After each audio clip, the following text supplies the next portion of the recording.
Assalamualaikum warahmatullahi wabarakatuh. Bismillahirrahmanirrahim. Alhamdulillahirabbil alamin. Allahumma shalli ala sayyidina Muhammadin wa ala alihi wa sahbihi wa barik wa sallim ajma'in. Alhamdulillah, kita akan melanjutkan kajian kitab Fathul Izar, masih menerangkan tentang wanita-wanita yang sebaiknya untuk tidak kita nikahi, untuk tidak kita ambil sebagai pasangan hidup. Bismillahirrahmanirrahim. Qala al-muallifu rahimallahu ta'ala wa nafa'ana bihi wa bi ulumi fid dharain. Amin. Rabbi shrah li sadri wa yassir li amri wahlul 'uqdatam min lisani yafqahu qawli. Al-khamisu kaunuha munqati'atal auladi. Yang nomor 5 dari wanita-wanita yang hendaknya tidak kita ambil untuk menjadi istri adalah wanita yang mempunyai penyakit mandul atau tidak produktif, tidak bisa menghasilkan keturunan. Karena maksud a'dham, maksud yang paling besar daripada pernikahan adalah memperbanyak anak atau menjadikan banyak keturunan. Sebab pernikahan, ketika wanita yang kita pilih adalah mereka yang tidak bisa mempunyai anak, maka maksud yang besar itu tidak akan bisa terjadi. Jadi hendaknya panjenengan kalau mau nikah, pilihlah wanita yang bisa untuk mempunyai anak, alias tidak mandul atau tidak produktif. As-sadisu, yang nomor 6, kaunuha indaha inadun. Yang nomor 6 adalah wanita yang hendaknya tidak kita nikahi adalah wanita yang mempunyai sifat inat, bengis, melawan, suka menentang. Jangan dipilih. Ketika berbeda pendapat, dia tidak mau dengan pendapat kita, malah dia itu menentang atau bahkan melawan kita. Karena kita ini orang laki-laki hendaknya menjadi imam yang sempurna. Jadi memang ini tugas kita. Kita itu kalau mau menikah, kita harus benar-benar sudah siap, sehingga tidak sampai pendapat kita itu menjadikan permasalahan dengan istri kita. Dan alangkah baiknya bila panjenengan itu mempunyai istri yang dia itu selalu seirama dengan pendapat panjenengan. Tapi kok rumah tangga itu geger mergo gak podo maksudnya itu kan menjadi masalah.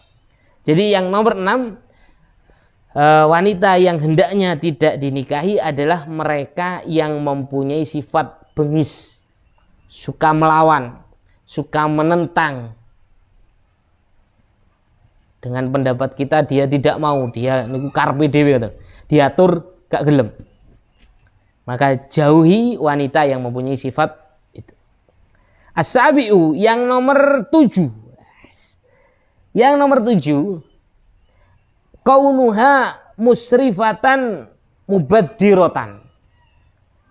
Adalah seorang wanita yang dia itu berlebih-lebihan dan juga boros. Misalnya tumbas nopo cukup sak kilo, dek ini cukup tuku nih 10 kilo.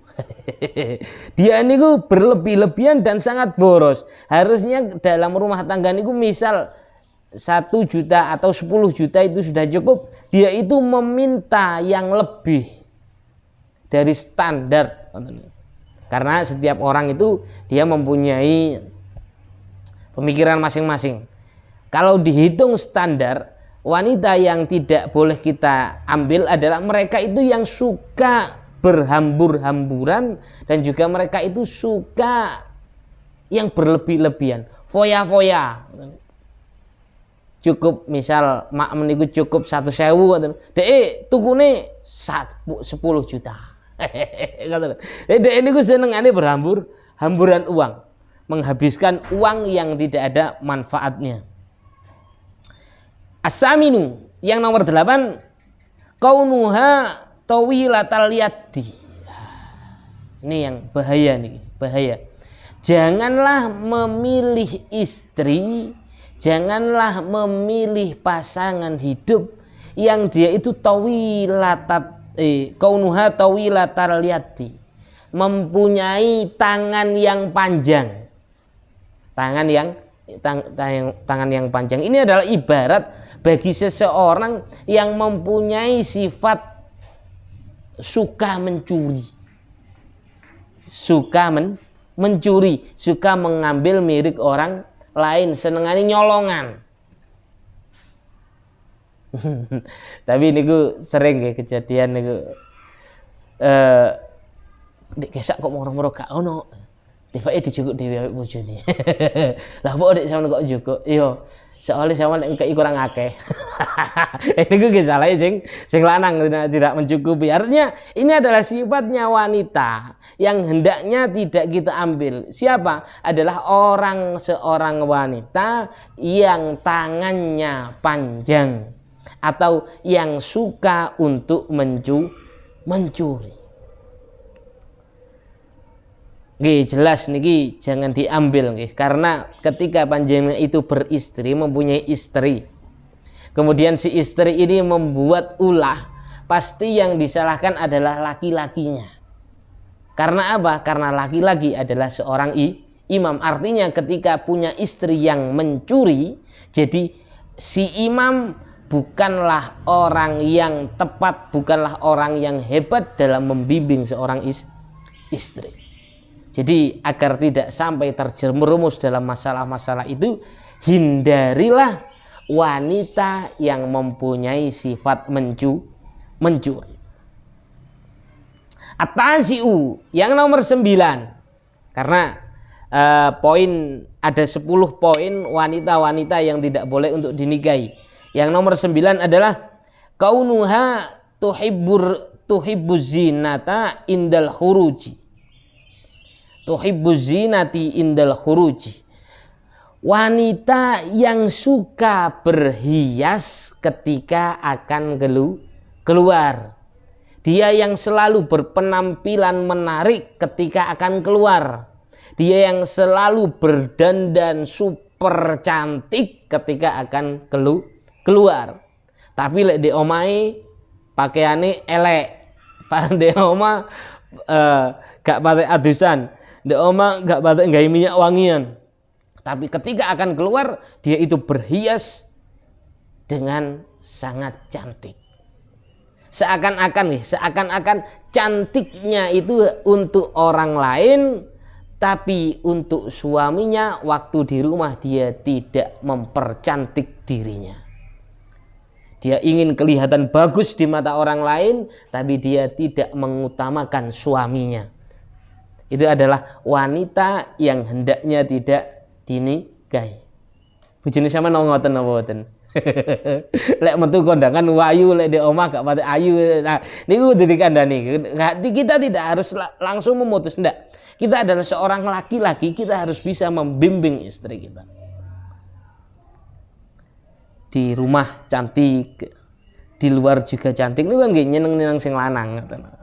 Jadi ajarilah istrimu untuk selalu berdandan agar rasa cinta selalu bertumbuh.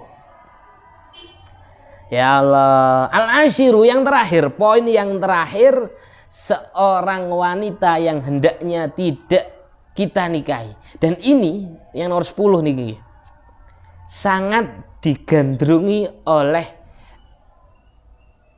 masyarakat, oleh orang laki-laki ketika saat ini. Siapakah dia? Al-ashiru kaunuha mutallikotan min ghairihi, yakni adalah seorang wanita yang ditolak oleh suaminya, seorang wanita yang dicerai oleh suaminya, alias napa? Janda, rondo mergo dipegot sing lanang. Sakniki niku kan Masya Allah, Masya Allah. Saya lu tak anteni randane barang lagu-lagu nih. Ya Allah. Di sini seorang wanita yang ditolak oleh istrinya atau yang dicerai oleh istrinya itu hendaknya tidak kita ambil. Ini sangat logis. Karena kalau wanita dia itu sudah ditolak oleh suaminya, maka dia sudah yang pertama, dia itu tidak sependapat dengan suaminya. Dia itu bekas, kan emon banget awak dewe niki laki-laki mempunyai ilmu yang tinggi, mendapatkan sisa orang lain itu juga tidak pas. Ini adalah pembelaan dari kami tentang hendaknya tidak menikahi wanita yang telah diputus, yang telah ditolak oleh suaminya. Tapi ini tidak pada ilmu-ilmu yang lain, ilmu-ilmu yang lain itu bahkan dianjurkan kalau ingin menikah itu menikahi janda. Karena dalam menikahi janda itu banyak yang akan tertolong, yakni perempuan tersebut dan juga misal ada anak-anaknya, ini kita juga menolong dan itu sangatlah baik. Artinya dalam yang ke-10 ini monggo panjenengan bisa menikah dengan janda, monggo menikah dengan yang perawan juga monggo, karena ini adalah kesenangan masing-masing dan keduanya ada kemanfaatan yang sangat besar. Ini adalah 10 poin, ini adalah kategori wanita-wanita yang hendaknya tidak kita nikahi. Ya Allah, hadza akhiru ma yassarallahu ta'ala lana jam'ahu.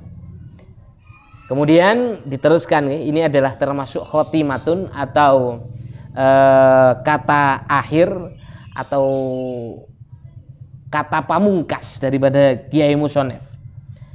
Hadza akhiru ma yassarallahu ta'ala lana jam'ahu. Ini adalah akhir daripada sesuatu yang diberikan kemudahan oleh Allah bagi kita untuk mengumpulkannya. Falillahil hamdu wassana'u ala kulli halin. Segala puji dan sanjungan kepada Allah atas keadaan bagaimanapun. Wa azkas salat was taslim ala sayyidina Muhammadin wa man walahu khairi sahbin wa alin. Sholawat serta salam yang teristimewa semoga tetap tercurahkan kepada baginda Muhammad sallallahu alaihi wasallam dan orang-orang yang mengikuti kepada ajaran Nabi Muhammad, yakni mereka para sahabat dan juga para keluarga baginda Nabi besar Muhammad sallallahu alaihi wasallam. Wa nas'alullaha ayyuwaffiqona li solihil a'mali. Dan Kiai Musonef ini meminta kepada Allah Subhanahu wa taala untuk memberikan taufik kepada kita untuk bisa melaksanakan amal-amal yang baik. Ini adalah doa daripada Musonef itu meminta kepada Allah semoga kita diberikan taufik, diberikan pituduh, pertolongan oleh Allah untuk melakukan amal-amal yang baik.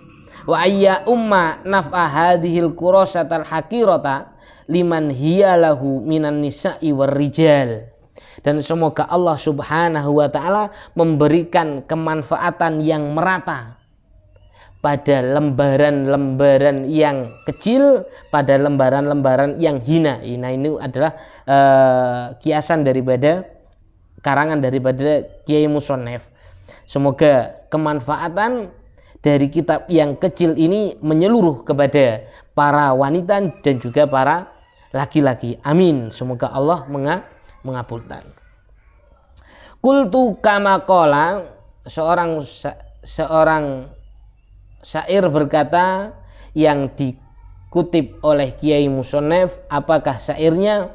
Amutu wa yabqa kullu ma qad katabtuhu fayalaita man yakra'u kitabi da'ali. Aku memang bakal meninggalkan dunia ini. Namun tulisanku tetap terpelihara di sana. Aku berharap fayalaita man yaqra'u kitabida ali. Aku berharap sekiranya orang yang membaca tulisanku ini mau mendoakanku.